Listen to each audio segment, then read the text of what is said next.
My name is Monty Michelle, and I'm the writer-director of Caroline's Wedding, a feature film adaptation of a short story by Edwidge Danticat.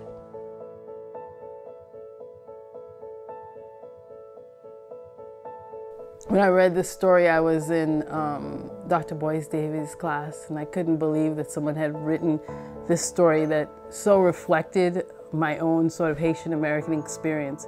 Like Grace, when I came to the US, I was young, and also like Grace and the whole family dynamic that we see in the story reflected my own sort of family conflict, in particular when we look at what's happening between Caroline and Ma.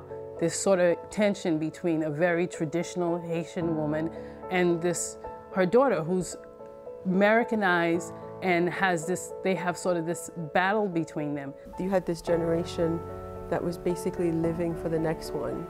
You know, they sacrificed everything for their children.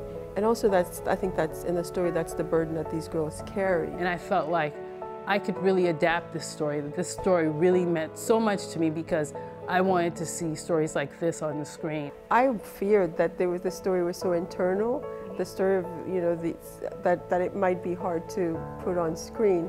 So you were so convinced that you could, that I totally put it in your capable hands. And I felt like so humble that Edwidge would come and say, yes, you can go ahead and make this a visual story. Versions that I've seen of the script, I think, you have, focused on what is really at the heart of the story, this relationship with the mother and the daughters and the father who's absent but still there.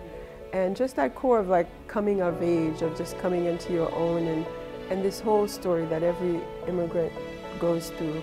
This will be the first feature film adaptation of her work. I'm appealing to everyone out there to help me bring this project to life.